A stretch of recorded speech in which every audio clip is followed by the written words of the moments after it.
بسم اللہ الرحمن الرحیم۔ صلاۃ العیدین۔ مومنین کے لیے اللہ تعالیٰ نے سال میں 2 مرتبہ خوشی کے دن رکھے ہیں جنہیں عید الفطر اور عید الاضحیٰ کہا جاتا ہے۔ ان ایام کا صوم رکھنا جائز نہیں۔ بحوالہ بخاری کتاب الضحیٰ۔ اس دن کی ابتدا صلاۃ سے کی جاتی ہے۔ اس بارے میں تفصیل اس طرح ہے۔ صلاۃ العیدین۔ صلاۃ العید عیدگاہ میں ادا کی جائے، کسی عذر کی صورت میں مسجد میں بھی ادا کی جا سکتی ہے۔ بحوالہ بخاری کتاب الحیض۔ کوشش ہو کہ صلاۃ العید طلوع شمس کے بعد اول وقت ادا کی جائے۔ بحوالہ سنن الکبری بہقی کتاب الضحیٰ و ابو داود کتاب الصلاۃ۔ نبی صلی اللہ علیہ وآلہ وسلم عید الفطر والے دن عیدگاہ جانے سے قبل چھہارے ضرور کھاتے تھے۔ بحوالہ بخاری کتاب العیدین۔ صلاۃ العید کے لیے نہ اذان کہی جائے اور نہ ہی اقامت۔ بحوالہ مسلم کتاب صلاۃ العیدین۔ نبی صلی اللہ علیہ وآلہ وسلم عیدگاہ پہنچ کر اول صلاۃ العید ادا کرتے، پھر صلاۃ سے فارغ ہو کر لوگوں کے سامنے کھڑے ہوتے۔ بحوالہ بخاری ابواب العیدین۔ اس حدیث سے بات مکمل طور پر واضح ہو جاتی ہے کہ امام عیدگاہ میں صلاۃ سے قبل لوگوں سے کوئی اجتماعی کلام نہ کرے، کسی قسم کی کوئی تقریر ہو اور نہ ہی صلاۃ ادا کرنے کا طریقہ بتایا جائے، بلکہ یہ طریقہ پہلے ہی لوگوں کو سمجھا دیا جائے۔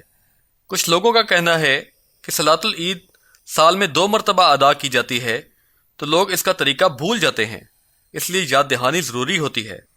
عرض ہے کہ صحابہ کرام بھی عید کی صلاۃ سال میں 2 مرتبہ ہی پڑھا کرتے تھے، لیکن نبی علیہ السلام کا عید کی صلاۃ سے قبل اس کا طریقہ بتانے کی کوئی دلیل نہیں ملتی۔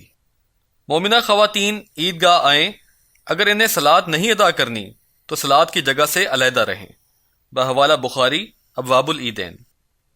عیدگاہ میں امام کے سامنے سترہ قائم کیا جائے، جیسا کہ نبی علیہ السلام کے سامنے قبلہ رخ برچھی گاڑی جاتی تھی جو سترہ بن جاتی تھی۔ بحوالہ بخاری ابواب العیدین۔ صلاۃ العید صرف 2 رکعت ہے، اس سے قبل اور اس کے بعد عیدگاہ میں کوئی صلاۃ نہیں۔ بحوالہ بخاری ابواب العیدین۔ عید کی صلاۃ میں پہلی رکعت میں قرات سے قبل 7 تکبیرات ہیں اور دوسری رکعت میں قرات سے قبل 5۔ بحوالہ موطا امام مالک باب التکبیر و قرات فی العیدین، روایت صحیح ہے۔ یعنی اللہم باعد بینی پڑھنے کے بعد امام 7 تکبیرات قبل از قرات کہے، اور جب 7ویں تکبیر کہے تو اس کے بعد قرات شروع کرے۔ دوسری رکعت میں بھی قرات سے پہلے 5 تکبیرات کہی جائیں گی، امام 5ویں تکبیر کہنے کے بعد قرات شروع کرے، پھر امام کھڑا ہو کر خطبہ دے۔ بحوالہ بخاری کتاب العیدین۔ عیدین کا خطبہ ایک ہی ہے، اس کے درمیان بیٹھنے کا نہیں ملتا۔ بحوالہ بخاری کتاب العیدین۔ امام لوگوں کو نصیحت و وصیت کرے، خطبہ ختم ہونے کے بعد کوئی اعلان یا نصیحت کرنا ہو تو امام کر سکتا ہے، درس کی اجازت نہیں۔ بحوالہ بخاری ابواب العیدین۔ صلاۃ ادا کر کے خاموشی کے ساتھ خطبہ سنا جائے۔ بحوالہ بخاری کتاب العیدین۔ عید کی صلاۃ مکمل ہو گئی، اس کے بعد ہاتھ اٹھا کر دعا نہ کی جائے، کیونکہ نہ یہ کام نبی صلی اللہ علیہ وآلہ وسلم سے ثابت ہے اور نہ ہی کسی صحابی سے یہ عمل ثابت ہے۔ اسی طرح عید مبارک کہنا، گلے ملنا بھی بدعات ہیں جن کا شریعت میں کوئی ثبوت نہیں ملتا۔ تقبل اللہ منا و منکم والی روایات سندن ضعیف ہیں، البتہ شواہد سے اس کا ثبوت ملتا ہے۔ اب واپسی پر اپنا رستہ تبدیل کر کے جائیں، کیونکہ نبی صلی اللہ علیہ وآلہ وسلم عیدگاہ سے واپس جاتے تو رستہ تبدیل کر کے جاتے۔ بحوالہ بخاری کتاب العیدین۔ اگر عید جمعہ کے دن کی ہو تو دور سے آنے والوں کو جمعہ کی صلاۃ میں حاضری سے مستثنیٰ قرار دیا جا سکتا ہے۔ بحوالہ بخاری کتاب الضحیٰ۔ عیدین پر تکبیرات۔ عیدگاہ جاتے ہوئے تکبیرات بلند آواز کے ساتھ پڑھیں۔ صحابہ رضی اللہ عنہم بازاروں میں بھی تکبیرات زور سے پڑھا کرتے تھے۔ بحوالہ بخاری کتاب العیدین۔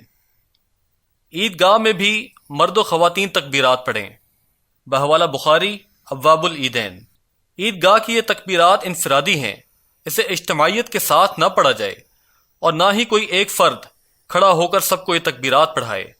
اس قسم کا عمل احادیث سے ثابت نہیں۔ تکبیرات کے الفاظ: اللہ اکبر، اللہ اکبر، لا الہ الا اللہ واللہ اکبر اللہ اکبر وللہ الحمد۔ عید کے دن خوشی کی محفلیں منعقد کی جا سکتی ہیں۔